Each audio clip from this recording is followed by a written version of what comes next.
Today's podcast is about willful ignorance.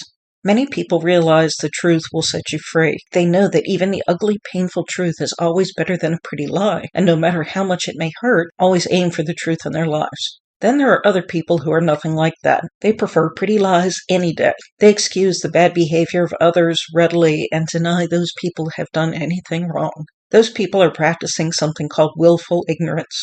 Willful ignorance is a legal term which basically means a person has made a poor decision to circumvent information as a way for people to avoid making uncomfortable decisions. On a more personal note, it is the avoidance of information or evidence that would force a person to face something unpleasant. One of the best examples of this came from my personal life. As I've written about before, at the time my father was dying, I had been in no contact with him for several months. My family attacked me via any means possible daily, trying to force me to go say goodbye to him. Every time I would block one means, they'd find another. I finally asked God why. One of the things he said was that me staying away meant I was proving that everything was not okay. If I would have gone, that would have shown them that my father was the great guy they wanted to believe he was. I was threatening their denial and their willful ignorance. This also happens in cases where a person is abused by their parents, spouse, in-laws, etc., and other people refuse to believe it, rather than get involved and try to protect the victim. While it is certainly understandable to avoid painful things,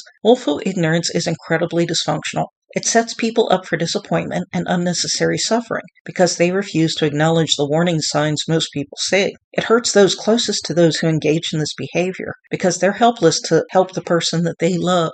These people are so devoted to their dysfunction that they will ignore what the person who loves them says and will fight with them to protect their denial. It is so hard being in the situation, whether you are the one practicing willful ignorance or the one who loves someone who practices it. If you are the one practicing it, please stop. I know the truth can be scary and painful, but by avoiding facing that, you're hurting yourself, not helping yourself. You need to know that God loves you and will help you to face whatever needs facing. If you have trouble with that due to having an abusive parent figure in your life, he understands that too. Be honest and tell him just how you feel. It's okay.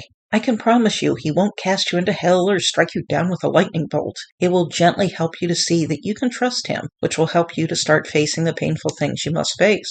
And if you are someone who loves a person who is willfully ignorant, I want you to know that God understands your pain and frustration. Ask him to show you how to support your loved one in a healthy way. He will. Don't get sucked into the dysfunction either. Stick to the truth and don't let this person convince you of their false beliefs. Keep your boundaries in place and protect yourself from the dysfunction of the situation.